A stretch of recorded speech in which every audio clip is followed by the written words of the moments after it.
वसुदेवसुतं देवं कंसचाणूरमर्दनं देवकी परमानन्दं कृष्णं वन्दे जगद्गुरुं। मूकं करोति वाचालं पङ्गुं लङ्घयते गिरिं यत्कृपातमहं वन्दे परमानन्दमाधवम्। अज्ञानतिमिरान्धस्य ज्ञानाञ्जनशलाकया चक्षुरोन्मीलितं येन तस्मै श्रीगुरवे नमः। योऽन्तः प्रविश्य मम वाचमिमां प्रसुप्तां सञ्जीवयत्यखिलशक्तिधरः स्वधाम्ना। अन्याश्च हस्तचरणश्रवणत्वगादीन् प्राणान् नमो भगवते पुरुषाय तुभ्यं। प्राणान् नमो भगवते पुरुषाय तुभ्यम्।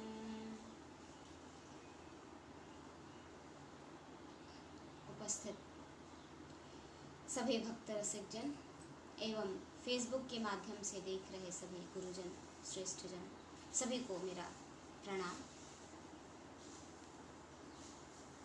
हम इस कथा के क्रम में कल हम सभी ने श्रवण किया किस प्रकार भगवान को भी, स्वयं नारायण को भी अपने कर्मों का प्रत्यक्ष या अप्रत्यक्ष, ज्ञात अवस्था में अथवा अज्ञात अवस्था में जो भी किया गया कर्म है उसका फल भोगने के लिए उनको भी अवतार लेकर आना पड़ता है और वह आते हैं और उसको करते भी हैं। वह इस माध्यम से शिक्षा दे रहे हैं, समझाना चाह रहे हैं कि देखो कर्म जो है सोच समझ के करना चाहिए, हम कैसा कर रहे हैं और कैसा करना चाहिए, क्योंकि हम जो भी करेंगे उसका फल हमारे सामने आना ही आना है, आज या कल।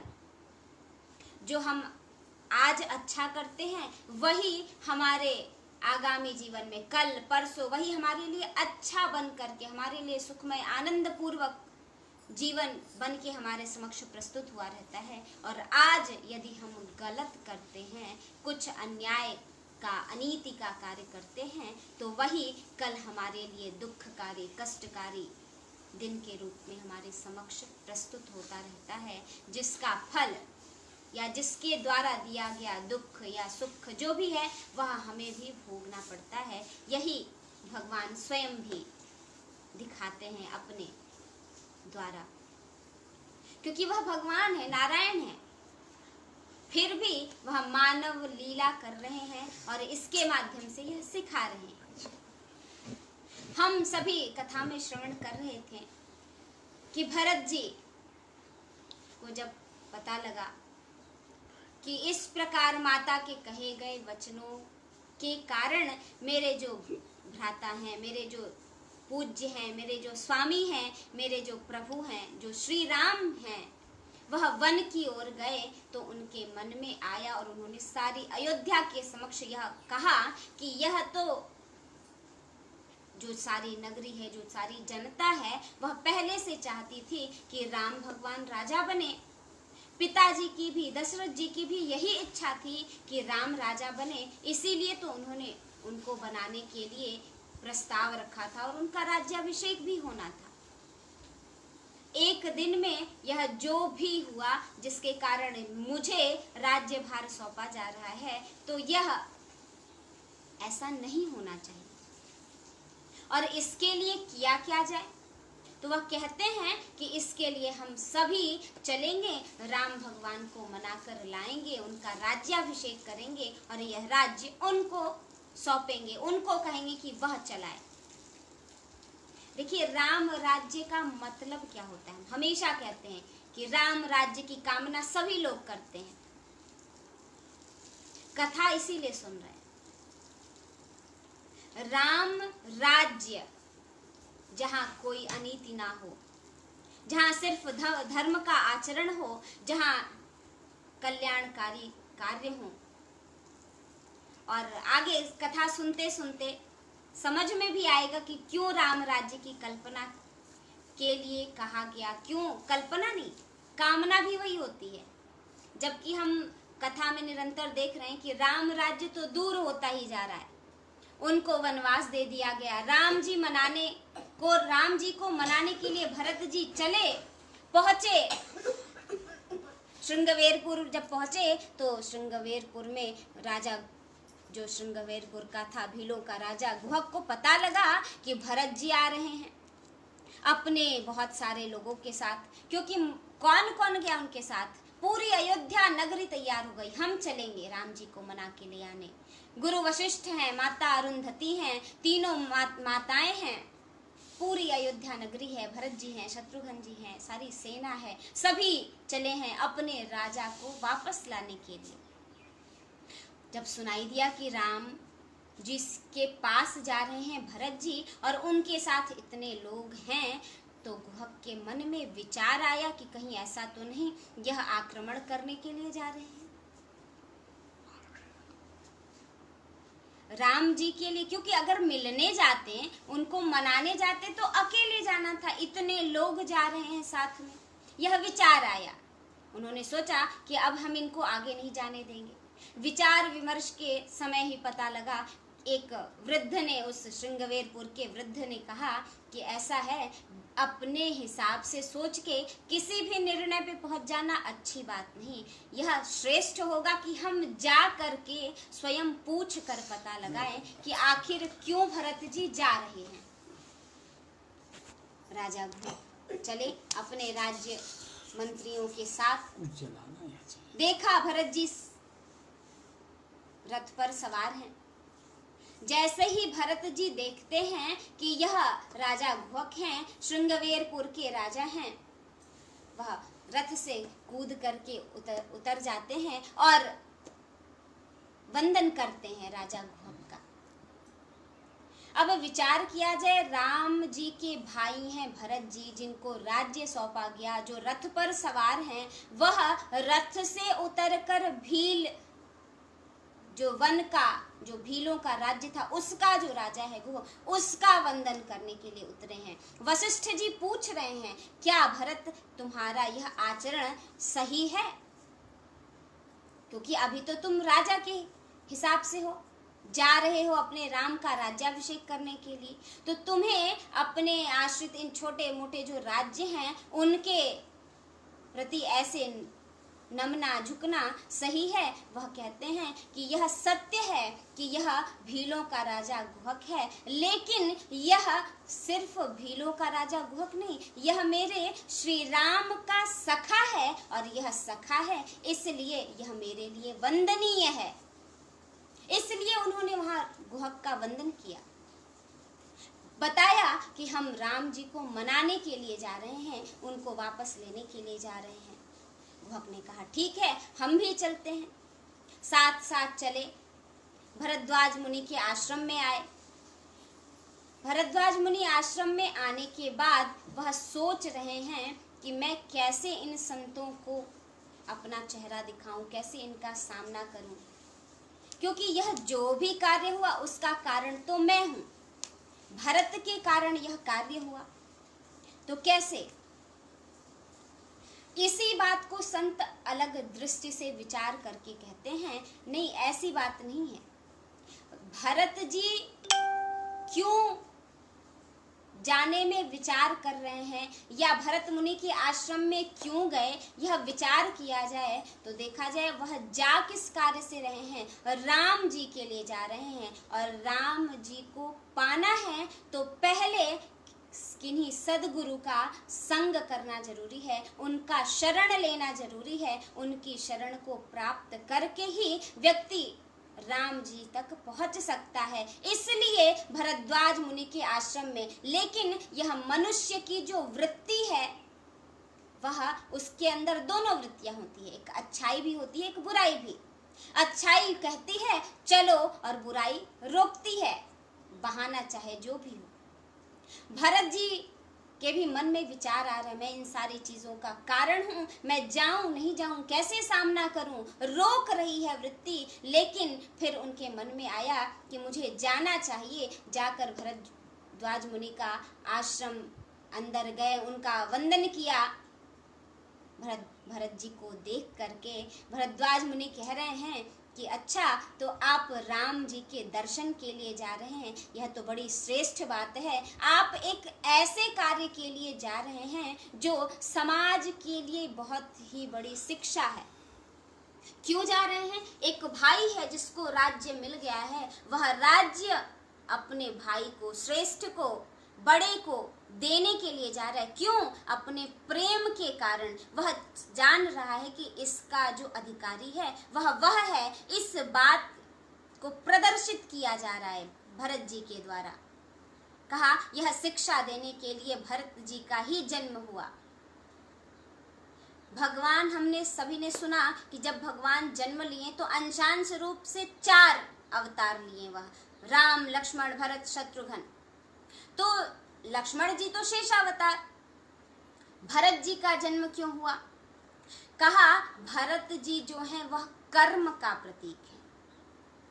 जब भगवान जान रहे थे कि मैं इस अवतार में जा रहा हूं और इस अवतार में मुझे कहां कहां जाना है, वन वन भटकना है, एक जगह रहना नहीं है, तो ऐसे समय में कौन रहेगा राज्य को संभालने के लिए? क्योंकि मैं एक राजा के यहाँ जा रहा हूं, तो वह भरत जी के रूप में भी अवतार लेते हैं और वह भरत जी कर्म का प्रतीक हैं, कर्म की शिक्षा देने के लिए। और यह आदर्श उनके द्वारा स्थापित किया जा रहा है, वह भाई के लिए जा रहे हैं।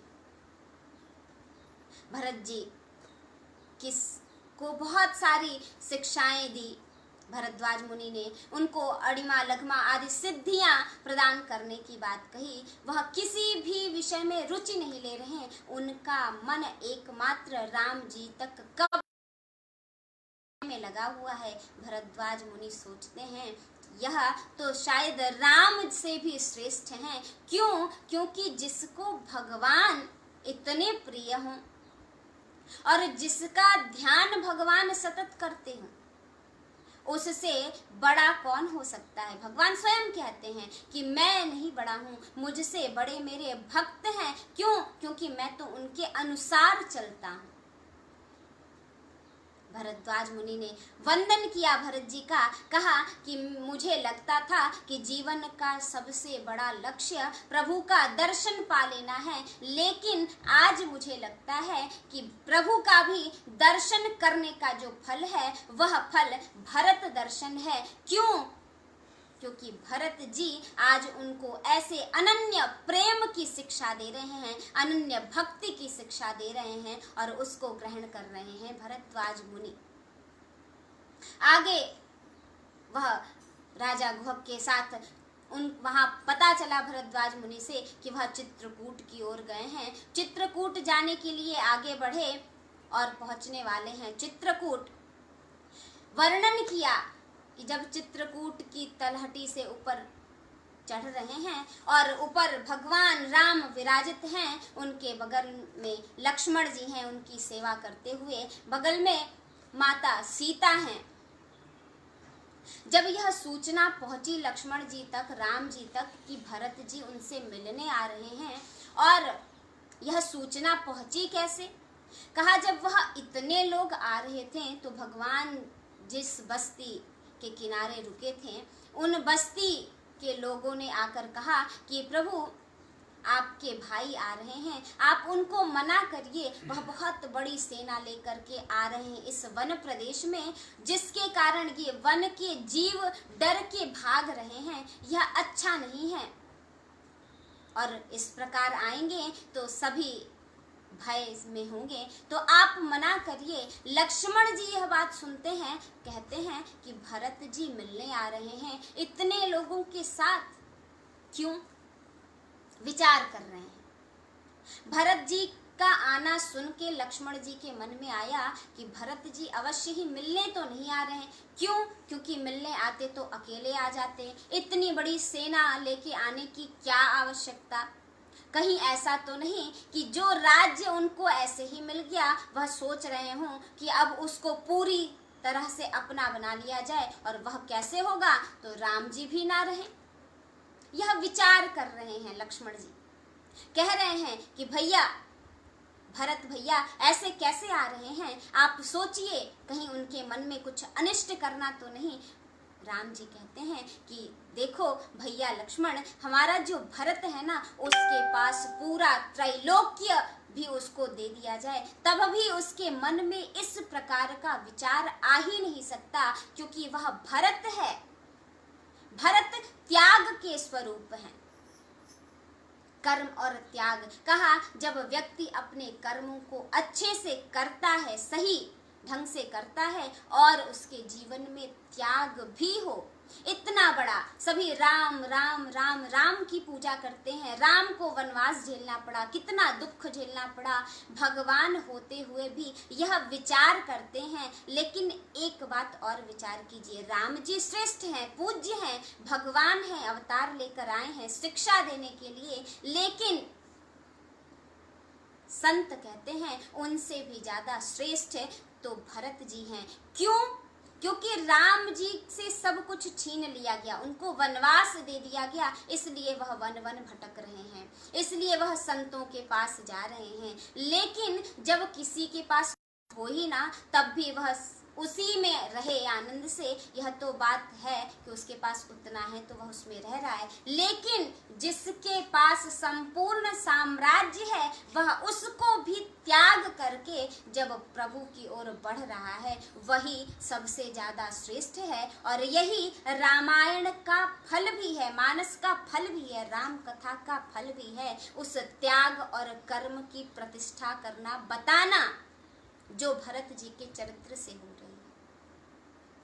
भरत जी जब आगे बढ़ रहे हैं राम जी के दर्शन के लिए, सबसे पहले उन्होंने देखा कि यह जो सामने हैं लक्ष्मण जी हैं, विचार कर रहे हैं मन में कि मुझसे ज्यादा अच्छा भाग्य तो इस लक्ष्मण का है। क्यों? क्योंकि यह प्रभु के साथ नित्य हमेशा उनका सानिध्य प्राप्त कर रहा है।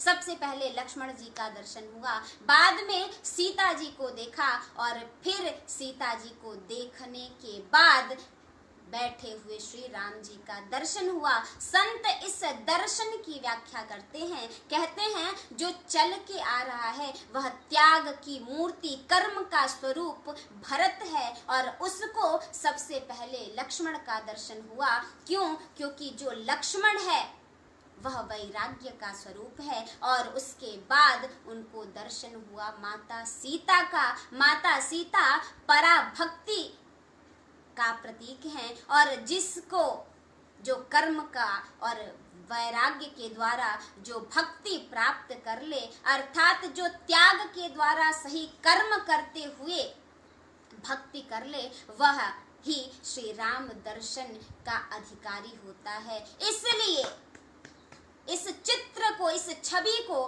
खींचा गया, इस छवि को उकेरा गया प्रभु के द्वारा, प्रभु के भक्तों के द्वारा। इस कथा में कहा वही व्यक्ति राम दर्शन का अधिकारी होता है। भरत जी को राम जी का दर्शन हुआ, और वह भरत जी, उनके मन में सिर्फ प्रेम भरा है, वह त्याग करके आ रहे हैं, उनके अंदर कोई इच्छा नहीं है, कोई कामना नहीं है, इसलिए उनको वह लक्ष्मण जी के अंदर कितनी विशेषता दिखाई दे रही है, कितना सुख दिखाई दे रहा है, अभागा कौन है। और एक दूसरी तरफ देखिए, जो लक्ष्मण जी हैं, जिनको सतत भगवान का सानिध्य प्राप्त है, उनको, उनके मन में क्या विचार आ रहा है? उनके मन में तो यह विचार आ रहा है कि यह भरत जी हैं जो इस प्रकार की इच्छा लेकर के कहीं ना आ रहे हूं, ऐसा विचार आ रहा है। कहने का तात्पर्य कि कोई आवश्यक नहीं है कि जो प्रभु के सतत सानिध्य में रहे, जो प्रभु का सतत ध्यान करता रहे, उसके पास सब कुछ मिल जाए, उसको प्रभु का दर्शन प्राप्त हो जाए, उसको प्रभु के विचार प्राप्त हो जाए, उसको प्रभु की शक्ति प्राप्त हो जाए। यह आवश्यक नहीं है। आवश्यक यह है कि वह किस भावना से, किस श्रद्धा से, किस प्रेम से, किस त्याग से, किस भक्ति से वह जा रहा है। और वही क्योंकि जब एक साधारण सा दृष्टांत समझिए, हम पूजन करते हैं, हम यज्ञ करते हैं।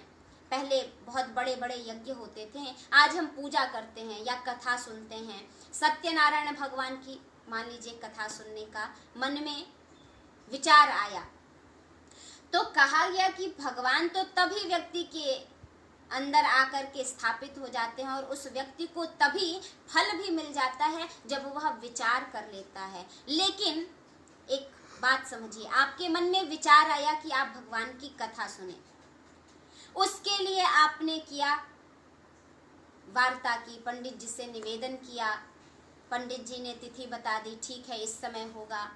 उसके बाद आपने तैयारी शुरू की, क्या क्या भगवान जी की झांकी सजाने के लिए, केले का पत्ता है, मंडप तैयार करने के लिए है, चौकी है, धुल के पोंछ के कपड़ा बिछाया, भगवान जी को उस पे स्थापित किया, उनके लिए जो सफाई की और प्रसाद बनाया। सभी कुछ जो आप विचार करके क्यों कर रहे हैं, उसका हेतु क्या है, कारण क्या है? वह कारण है कि आपको भगवान की कथा सुननी है।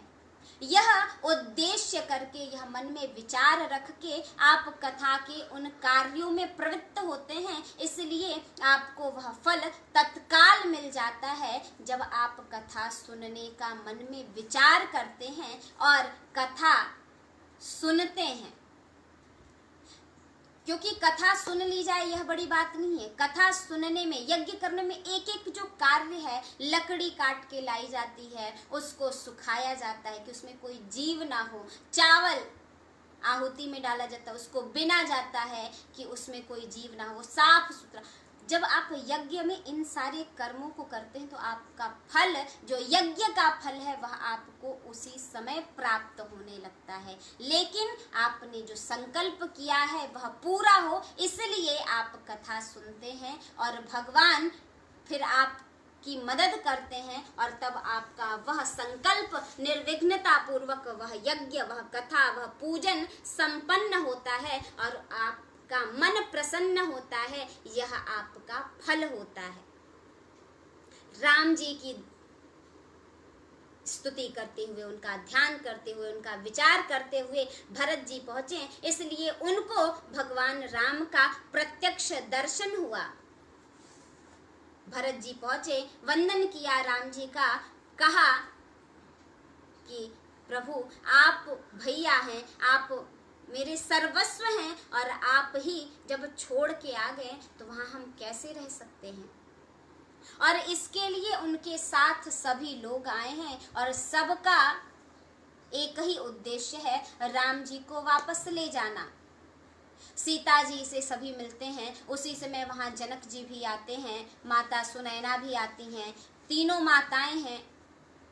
इधर राम जी को पता लगा कि पिताजी नहीं रहे, दशरथ जी नहीं रहे, उनका श्राद्ध किया गया, उनकी आत्मा की शांति के लिए उन्होंने प्रार्थना की।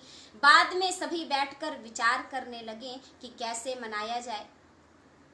वशिष्ठ जी भी कह रहे हैं, वशिष्ठ जी ने भरत जी की परीक्षा लेने के लिए कहा कि ऐसा है कि राम जी और सीता जी चले साथ में, अयोध्या नगरी संभालें और उनका वनवास पूर्ण करने के लिए, क्योंकि वो संकल्प है, उसको पूर्ण करने के लिए भरत जी और लक्ष्मण जी और शत्रुघ्न जी वन में रह जाएं 14 वर्ष। भरत जी कहते हैं हाँ, अगर राम जी राज्य में, अयोध्या में वापस लौटना चाहें और लौट लें, उसकी शर्त अगर यही है कि हमें वनवास करना पड़े तो 14 वर्ष को। वशिष्ठ जी कह रहे हैं, आज तक मैं ही गुरु था, लेकिन यह तो सबसे बड़ा गुरु का भी गुरु कोई है ही नहीं, जो स्वयं भगवान चले जाएं वहां अयोध्या में रहें, इसलिए स्वयं जीवन भर भी वन में रहने को तैयार हो जा रहा है। भरत जी त्याग, मूर्ति, ज्ञान, कर्म के प्रतीक हैं। भरत जी ने अपनी इच्छा रखी कि आप चलें। राम जी ने बड़े ही विनम्रता पूर्वक भाई को मना किया, कहा कि हम दोनों के लिए पिताजी ने एक एक वचन दिया है, एक तुम्हारे लिए, एक मेरे लिए। तुम्हारे लिए क्या कि तुम उस राज्य को संभालो, उस पर शासन करो, और मुझे 14 वर्ष का वनवास, यह दोनों व्रत पूर्ण करने का संकल्प, वरदान तपस्या जो है उनकी, यह पूर्ण करने का जो उत्तरदायित्व है वह हमारे ऊपर है। मैं इस रूप में करूँगा, तुम उस रूप में करो, ऐसा आदेश दे करके राम जी उनको वापस जाने के लिए कहते हैं। भरत जी कहते हैं ठीक है, अगर आप चाहते हैं तो यही, लेकिन यह मैं उस राज्य सिंहासन पर नहीं बैठूंगा। क्या करना है? उन्होंने उनकी चरण पादुका मांगी और उसको अपने साथ लेकर के गए, वहां पे स्थापित किया, राज्य सिंहासन पर रखा और उनके अनुसार राज्य का संचालन करने के लिए कहा। राम जी मेरे प्रभु हैं, मेरे इष्ट हैं, मेरे भाई हैं, वह इस कष्ट में हैं, तो भरत जी भी उस सन्यासी वेश को, उस तपस्वी वेश को धारण करके उतने वर्ष किनारे कुटिया बना करके, और यहाँ तक उन्होंने कहा कि आप जमीन पर सोते हैं तो मैं उससे 7 हाथ नीचे गड्ढा खोदकर वहां सोऊंगा। उन्होंने इतनी नीचे तलहटी में खुदवा करके एक कुटी बनवाई और उसमें रह करके 14 वर्ष तपस्या करते हुए उस राज्य का शासन किया। ऐसा जो भ्रातृत्व प्रेम है, इसकी स्थापना के लिए यह चरित्र, यह लीला, यह प्रभु का अवतार हुआ। प्रभु जानते थे एक दिन ऐसा समय आ जाएगा कि भाई भाई का दुश्मन हो जाएगा और लोगों में सहिष्णुता इतनी खत्म हो जाएगी कि लोग कुछ पैसों के लिए, यहाँ तो इतना बड़ा राज्य का त्याग दिखाया, कुछ रुपयों के लिए ही लोग एक दूसरे को मारने लगेंगे। तो हो सके इस कथा को सुन करके, इसका ज्ञान लेकर के, इसका अध्ययन करके, मनन करके, चिंतन करके कुछ लोग ही सही सुधरे, उनके मन में विचार आए और यह कार्य बंद हो। इसलिए ही यह कथा है, क्योंकि कथा का नाम ही है जो दूर करे व्यथा, वह ही है कथा। और व्यथा क्यों होती है? क्योंकि हमारे अंदर इच्छाएं होती हैं, किसी अनेकानेक चीज़ों को प्राप्त करने की इच्छा होती है, कामना होती है, और वही हमारे व्यथा का, हमारे दुख का कारण बनती है। अगर इच्छा ना हो, क्योंकि जब इच्छा पूरी नहीं होती तो व्यक्ति को दुख होता है, और दुख होता है तो उसको क्रोध आता है, और क्रोध होते ही सभी चीजें नष्ट हो जाती हैं। इसलिए ही यह कथा कही गई। भरत जी सुंदर वापस लौटे, राज्य का शासन करने लगे। इधर कहा, हम एक बात पे विचार कर रहे थे कि जो राम जी हैं वह चित्रकूट में हैं, और चित्रकूट में ही भगवान का दर्शन भरत जी को होता है। कहा चित्त ही चित्रकूट है, क्यों?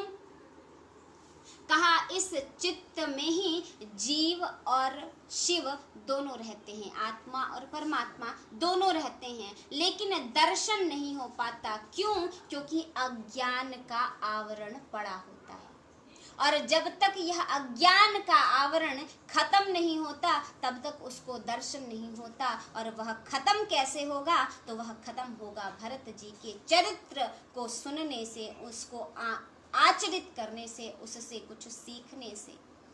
इसलिए यहाँ चित्रकूट में ही दर्शन दिखाया गया। कहा इस चित्त में ही दोनों हैं। जब यही कामना, वासना, अज्ञान का जो आवरण है नष्ट हो जाएगा तो इसी चित्त में आत्मा और परमात्मा का मिलन हो जाएगा और जीवन मुक्त हो जाएगा। क्योंकि मरने के बाद कोई मुक्त नहीं होता, मुक्त तो व्यक्ति जीवित रहते हुए होता है, और जीवित रहते हुए जो मुक्त हो जाए वही संत हो जाता है। ऐसे संत चरित्र के निर्माण के लिए यह कथा है। राम जी ने सोचा कि अगर अब हम चित्रकूट में रहेंगे तो आए दिन हमसे कोई न कोई मिलने आता रहेगा, जिसको जब विचार आया अयोध्या के वासियों को पता लगेगा, जैसे जैसे वैसे वैसे वो आते रहेंगे, तो हमारे वनवास का कोई मतलब नहीं रह जाएगा। इसलिए हमें यहाँ चित्रकूट से हट जाना चाहिए। वह आगे बढ़े और आगे पहुँचे अत्रि मुनि के आश्रम में, जहाँ सीता माता की मुलाकात अनुसुईया जी से हुई। अनुसुईया जी की कथा हम सभी इस क्रम में, कथा के क्रम में पहले ही सुन चुके हैं, तृतीय स्कंध के माध्यम से, जिनके पुत्र ही दत्तात्रेय जी होते हैं। और वह अनुसुईया ऐसी हैं जिन्होंने स्वयं प्रभु को अपने आंगन में उतारा था, जिनके लिए प्रभु को स्वयं बालक रूप लेना पड़ा था और उस अत्रि मुनि पर बैठते थे। लेकिन अत्रि मुनि जब असमर्थ ही कर पाते थे, तब माता अनुसुईया ने स्वयं उनसे प्रार्थना की कि हे माता, यदि मैं पतिव्रत धर्म का पालन करने वाली स्त्री हूँ तो आप मेरे पति के लिए यही स्वयं आश्रम में पधारने की कृपा करें। और उनके इस तप से वहां से गंगा जी उस आश्रम में पधारी और वहीं नित्य अत्रि मुनि स्नान करते और संध्या वंदन करते। ऐसी तप वाली, ऐसी तपस्वी जो अनुसुईया जी थी और ऐसे अत्रि ऋषि थे, उनसे मुलाकात हुई और आगे बढ़े वह पहुंचे गोदावरी नदी के तट पर। वहां किनारे उन्होंने सुंदर पंचवटी में स्थान बनाया, वहां कुटिया बनाई और वहां उसका गृह प्रवेश करके रहना प्रारंभ किया। वहीं पर, जैसा कि हम सभी कल कथा में श्रवण कर चुके, वहीं पर जब राम जी पूजन कर रहे थे, सुबह सुबह स्नान करके ध्यान कर रहे थे, तब वहां शूर्पणखा वह आती है। अब यह पंचवटी क्या है? पंच प्राण से, पंचवायु से युक्त है, वह ही पंचवटी। पंचवायुओं से युक्त यह देह है, इसलिए यह देह ही पंचवटी है। और उसी पंचवटी में शूर्पणखा आती है, जिसको भगवान राम को जिसने देखा और उसका उनके प्रति मोह जगा और उसने उनसे कहा कि आप जैसा पुरुष नहीं है, मुझ जैसी स्त्री कोई पूरे दुनिया में नहीं है। और इसलिए इस सुंदरता से आकर्षित होकर के वह उनसे प्रस्ताव रखती है विवाह का। राम जी ने स्पष्ट मना किया कि मेरा विवाह हो चुका है और मैं एक पत्नी धर्म का व्रत ले चुका हूँ, एक पत्नी ही मेरी रहेगी, ऐसा मेरा संकल्प है, इसलिए मैं विवाह नहीं कर सकता। उसने लक्ष्मण जी की ओर देखा, लक्ष्मण जी से कहा, लक्ष्मण जी ने भी कहा मेरा धर्म, मेरा जन्म, सब कुछ श्री राम प्रभु की सेवा करना मात्र है, मेरा भी विवाह है, मैं अपनी पत्नी को छोड़ करके प्रभु के साथ इनकी सेवा के लिए आया हूँ, इसलिए मैं भी विवाह नहीं कर सकता। उसने कहा कि मैं तो विवाह करने इस पुरुष से आई थी और यह विवाह नहीं कर रहा क्योंकि उसकी स्त्री है और यह एक पत्नी का व्रत लिया है, तो ठीक है, इसको ही मार दिया जाए, यही नहीं रहेगी तो यह मुझसे विवाह कर लेंगे और फिर मैं इनकी एक पत्नी बन के रहूंगी। ऐसा विचार करके वह अपने स्वरूप में आती है, राक्षसी स्वरूप में आती है, देह को धारण करती है और सीता माता को कष्ट पहुंचाने के लिए, उनका नाश करने के लिए, उनको खाने के लिए हाथ बढ़ाती है और लक्ष्मण जी के द्वारा उसका नाक और कान काटा जाता है। अब कहा कि यह देह ही पंचवटी है और इस पंचवटी में ही शूर्पणखा का आगमन होता है। कहा शूर्पणखा कौन है? कहा मोह और वासना का स्वरूप ही शूर्पणखा है और वह तभी आती है जब व्यक्ति ध्यान करता होता है, जब वह प्रभु के मिलन की ओर आगे बढ़ता रहता है, उस समय वह प्रवेश करती है और प्रवेश करके क्या करती है?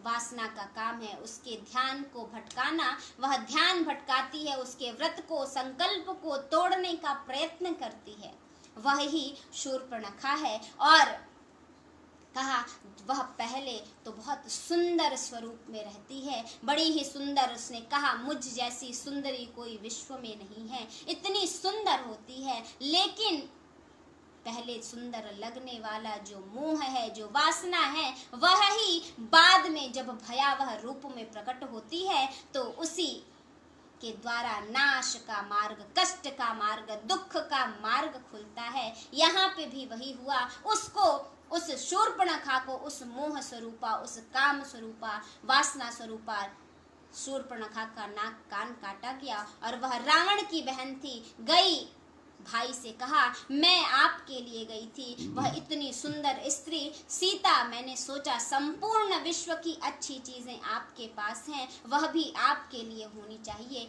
इसलिए मैं आपके लिए गई थी। उसने मेरी यह स्थिति, यह दशा बनाई, अतः आप उसका बदला लें।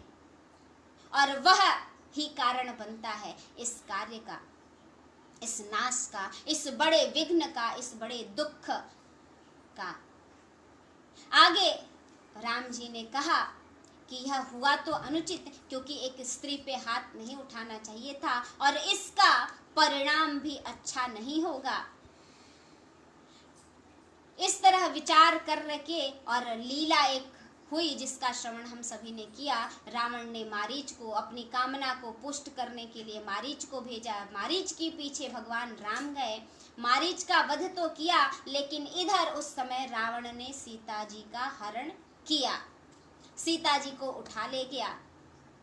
राम जी लौट कर आए, सीता जी नहीं थी, उनके वियोग में आप सभी जानते हैं, कथा के माध्यम से श्रवण कर चुके हैं, देख चुके हैं, बारंबार पढ़ चुके हैं कि जब जिस सीता जी का हरण किया रावण ने, वह सीता जी वास्तविक नहीं थी। भगवान जब जान जाते हैं कि अब लीला का समय आ गया, तो सीता माता से कहते हैं कि अब लीला करने का समय आ गया, और वह अपनी सीता जी को, क्योंकि सीता जी अगर वास्तविक स्वरूप में होती तो यह लीला संपन्न ही नहीं हो पाती। उन्होंने कहा अगर वास्तविक सीता जी को रावण स्पर्श करने का प्रयत्न भी करता तो वह स्वयं उसी समय भस्म हो जाता। इसलिए सीता जी को अग्निदेव को समर्पित करके और उनकी प्रतिमूर्ति रखकर वह गए, उसी प्रतिमूर्ति का हरण रावण ने किया।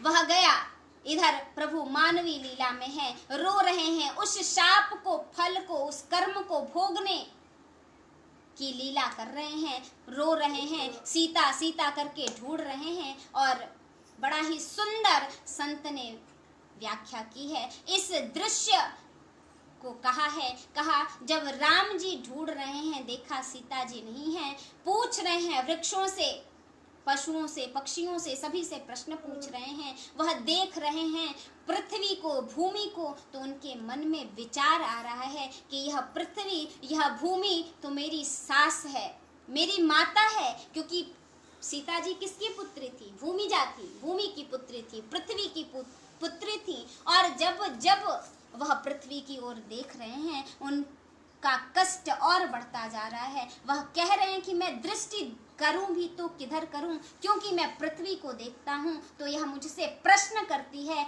कि हे सूर्य कुल के, हे रघुकुल के शिरोमणि, तुम अगर मेरी पुत्री की रक्षा नहीं कर सकते थे तो तुमने इतना बड़ा धनुष भंग करके उससे विवाह क्यों किया जब उसकी रक्षा नहीं कर सकते थे? यह प्रश्न पूछ रही है पृथ्वी, इसलिए वह पृथ्वी की ओर दृष्टि नहीं कर पा रहे हैं। और जब देखना चाह रहे हैं आकाश की ओर तो वह सूर्य कुल के हैं, वह सूर्य उनसे प्रश्न कर रहा है आकाश से कि तुम मेरे वंश में उत्पन्न हुए हो, मुझे धिक्कार है ऐसे अपने वंश के व्यक्ति पर, इस पुरुष पे जिसने मेरे कुल की जो वधू है उसकी रक्षा नहीं कर पाया।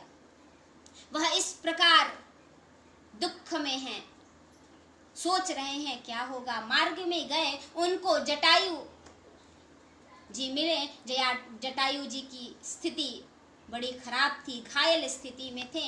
उनके द्वारा पता लगा कि राम जी जब गए हुए थे उस समय सीता को हरण करके वह रावण विमान से लेकर जा रहा था। उन्होंने उस समय सीता जी की पुकार सुनी, राम नाम का उच्चारण सुना और वह आँख खोल के देखे कि राम जी की पत्नी जो सीता जी हैं, जो राम नाम का उच्चारण करने वाली यह स्त्री है, उसका हरण करके रावण ले जा रहा है अपने विमान में बैठा के। वह उससे युद्ध करते हैं, उस स्त्री को, उस सीता माता को बचाने के लिए, और उस युद्ध में वह घायल हो जाते हैं। रावण छल से उनके पंखों को काट देता है और वह नीचे गिर जाते हैं।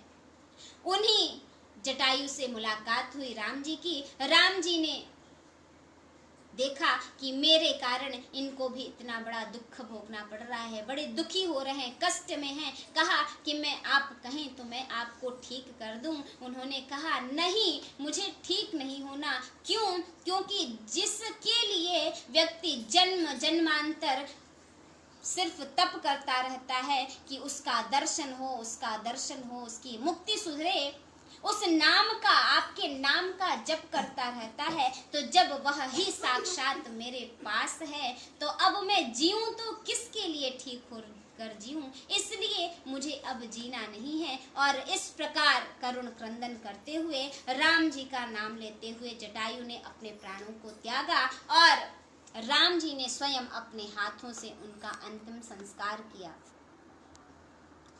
उनका संस्कार करने के बाद आगे वह बढ़े और ऋष्यमुख पर्वत के पास आए, जहां पर उनकी मुलाकात हनुमान जी से हुई। हनुमान जी से सबसे पहले मिले, हनुमान जी से। और यह क्यों मिले? क्योंकि किष्किंधा पर्वत पे जो बाली रहता था, उनका भाई सुग्रीव, जिसका राज्य पाठ उन्होंने ले लिया था, पत्नी बच्चों को ले लिया था, धन संपत्ति को ले लिया था, वह सुग्रीव जी उस पर्वत पर निवास कर रहे हैं। उनको भय है कि कोई बाली का व्यक्ति, कोई आदमी ना आए जो उनको कष्ट पहुंचाने वाला हो, उन पर आक्रमण करने वाला हो। यह देखने के लिए वह हनुमान जी को भेजते हैं और उनकी मुलाकात हनुमान जी से होती है। जैसा कि आप सभी को कथा में पता है, हनुमान जी आए और हनुमान जी किस वेश में आए? ब्राह्मण के वेश में। चाहते तो इच्छा से स्वरूप जब बदल रहे हैं तो किसी भी व्यक्ति का रूप धारण कर सकते थे, ब्राह्मण को छोड़कर कुछ भी रूप धारण कर सकते थे। यहाँ उन्होंने ब्राह्मण का वेश क्यों धारण किया? क्यों? क्योंकि संत व्याख्या करते हैं कि ब्राह्मण का वेश धरकर हनुमान जी आए। ब्राह्मण का मतलब है ब्रह्मचर्य का पालन करने वाला स्वरूप, और जो ब्रह्मचर्य का पालन करने वाला होता है उसी को भगवान राम मिलते हैं। इसलिए हनुमान जी अपने स्वाभाविक सहज उस कपि के रूप में नहीं, अपितु ब्राह्मण वेश में, जितेंद्रिय ब्रह्मचारी वेश में राम जी से मिले और राम जी का दर्शन हुआ।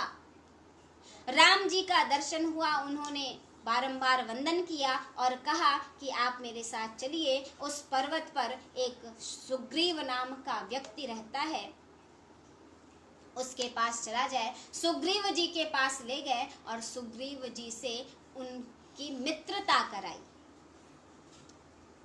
सुग्रीव जी से कहा, सुग्रीव जी से मित्रता क्यों कराई? कहा जब ब्रह्मचर्य का पालन करने वाले ऐसे हनुमान जी जिसके पास रहते हों, जिसके समक्ष रहते हों, जिसके साथ रहते हों, उसी को भगवान राम मिल सकते हैं। उसी की मैत्री संबंध, उसी की मित्रता भगवान राम के साथ हो सकती है। क्योंकि सुग्रीव जी हनुमान जी के साथ रहते थे, इसलिए हनुमान जी ने उनकी मित्रता कराई और सुग्रीव जी की मित्रता इसीलिए राम जी से हुई, अन्यथा और कोई कारण नहीं बना। वहां मित्रता हुई, सुख दुख का आदान प्रदान हुआ, पता चला कि ऐसी स्थिति है सुग्रीव जी की। राम जी ने कहा कि हे मित्र, मैं वचन देता हूं कि अब तुम्हारा सब कुछ मैं तुम्हें वापस पुनः दिला करके ही बैठूंगा तुम्हारे साथ। वह उनके मित्र को, क्योंकि मित्रता कर ली है, अब उनका दुख अपना दुख है। और राम जी मर्यादा से इस प्रकार शिक्षा दे रहे हैं कि जो व्यक्ति अपने दुख से भी पहले दूसरों का दुख देखता है, वही व्यक्ति इस जगत में इस प्रकार महान होता है, क्योंकि वह राम जी का चरित्र निभा रहे हैं, मर्यादा पुरुषोत्तम का चरित्र निभा रहे हैं। स्वयं नारायण उनके चरित्र को स्थापित करने के लिए आए हैं। उन्होंने उन सुग्रीव जी के कारण बाली को छुप करके मारा और बाली मारा गया। बाली मारा गया तो बाली ने कहा कि मुझे सुग्रीव तो मार नहीं सकता, और यह जो धनुष है वह पीछे कहीं से आया है, बाण आया है, वह मुझे लगा है। जब उसने देखा कि मुझे कौन छुपकर मारा है, समझ में आया कि यह राम जी हैं, तो उन्होंने कहा कि आप इतने बड़े मर्यादा पुरुषोत्तम जो इतनी बड़ी लीला करने आए हैं और स्वयं परमात्मा हैं, वह मुझे इस प्रकार अधर्म से छुप करके अनीति से मार रहा है, यह कहाँ की मर्यादा है, कैसी शिक्षा आप दे रहे हैं। राम जी ने कहा, यह कैसी शिक्षा तो मत पूछो। क्यों? क्योंकि तुमने इतना बड़ा अधर्म किया है। क्या किया है?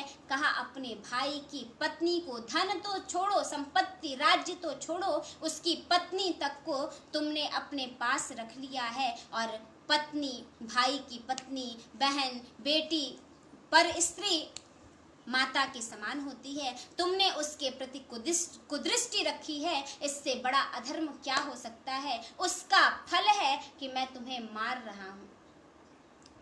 तुम सबसे बड़े पापी हो, अधर्मी हो।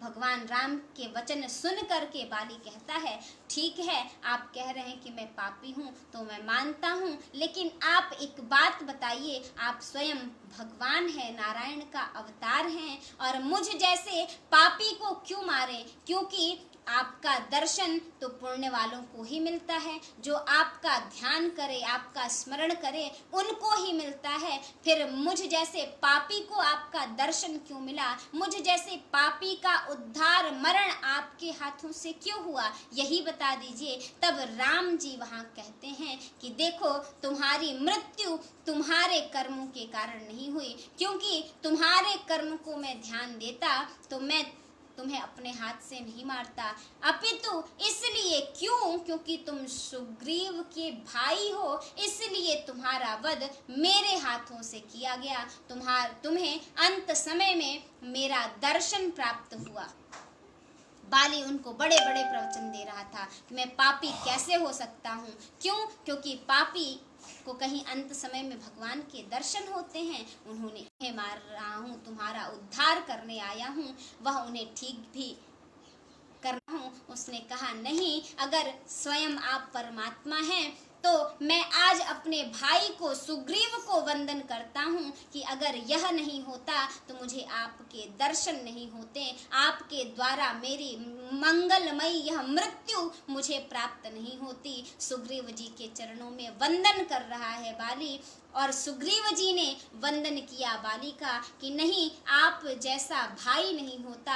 अगर आप मुझे घर से निकालते नहीं, राज्य से नहीं निकालते, मेरी पत्नी बच्चों को नहीं रखते, इस प्रकार मेरे ऊपर दुख नहीं आता, तो मुझे भगवान नहीं मिलते, इसलिए मैं आपका वंदन करता हूँ। कहा, यहाँ भगवान कह रहे हैं कि तुम किसी भी प्रकार से भगवान का सानिध्य प्राप्त करो, साक्षात नहीं, परोक्ष संबंध से। जो भगवान का ध्यान करने वाले पहुंचे, हनुमान जी ब्रह्मचर्य स्वरूप, वह मैत्री कराए सुग्रीव जी से। क्यों मैत्री हुई? क्योंकि वह सुग्रीव जी हनुमान जी के मित्र थे, इसलिए राम जी की मित्रता हुई। और बाली का मरण इसलिए सुधरा क्योंकि वह सुग्रीव जी का भाई था। इतना बड़ा संबंध, परोक्ष संबंध। कहा, किसी भी प्रकार से तुम मेरे सानिध्य में रहो, मैं तुम्हारा मंगल करने के लिए, तुम्हारा उद्धार करने के लिए सतत आता रहूंगा। और इसलिए बाली की यह मंगलमयी मृत्यु हुई। इस प्रकार का सुंदर, और बाद में श्री रामचंद्र जी ने उस किष्किंधा के राज्य को सुग्रीव जी को सौंपा, लक्ष्मण जी के द्वारा उनका राज्याभिषेक कराया। कहा संतों ने कि देखिए रामचरित्र की महिमा क्या है। आज व्यक्ति को कुछ मिल जाए तो वह उसको छोड़ना नहीं चाहता। यहाँ राम जी को इतना बड़ा राज्य मिला, लेकिन उनका त्याग ऐसा है, उनको किसी चीज के प्रति आसक्ति नहीं है। वह मिला हुआ राज्य, क्योंकि सुग्रीव कहते हैं कि यह तो आपकी कृपा से मुझे मिला, यह आपका है, वह उनको राजा बनाते हैं। त्याग। बाद में आप देखेंगे कि लंका में भी रावण का वध करने के बाद वह राज्य राम जी किसको सौंपते हैं? विभीषण को। यही कार्य किया कृष्ण चरित्र में भगवान कृष्ण ने कंस का वध किया और वहां का राज्य सौंपा उग्रसेन जी को। भगवान सतत त्याग करने की और पर के धन में आपकी आसक्ति न हो, इस प्रकार की शिक्षा देते हैं। और यही व्यक्ति के लिए भी उचित है, क्योंकि पर का धन तो धूल के समान होता है। एक राका और बाका की कथा आती है, दृष्टांत दिया जाता है संतों के द्वारा। एक पति पत्नी थे, मार्ग में जा रहे थे। पति आगे आगे चल रहा था, अत्यंत गरीबी थी, किसी प्रकार इस नगर से उस नगर कर करके अपने जो भी कुछ मिल जाता नगर से, उसके द्वारा अपना जीवन पालन करते थे। मार्ग में जाते समय धूप का समय था, एकदम दोपहर का, वह चल रहे थे बालू में।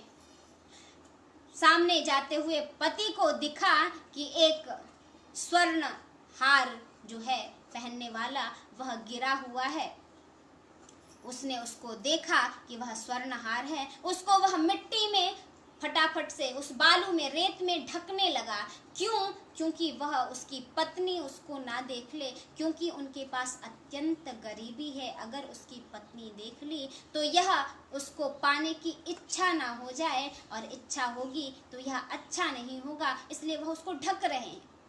हर बार पूछा तो उन्होंने कहा कि एक स्वर्ण हार था, मैंने सोचा कि तुम यह हमें ले लेना चाहिए, इसलिए मैं उसे ढक रहा था। पत्नी ने कहा, हद है कि तुम्हारी दृष्टि में अभी वह स्वर्ण है, मेरे लिए तो वह स्वर्ण है ही नहीं, वह तो धूल के समान है। और वही पति पत्नी राका और बाका के नाम से प्रसिद्ध हुए कथाओं में।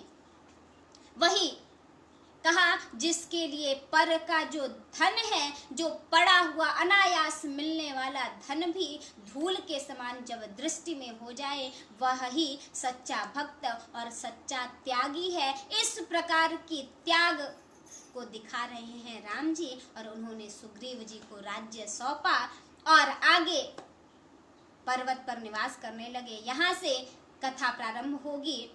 राम जी के आदेश पे भरत जी क्षमा चाहेंगे, राम जी के आदेश पर हनुमान जी माता सीता का पता लगाने जाएंगे। इस कथा में हम पुनः कल आपके साथ आगे बढ़ेंगे। तब तक के लिए कथा को यहीं विश्राम देते हैं। बोलिए श्री रामचंद्र भगवान की जय, श्री कृष्ण चंद्र भगवान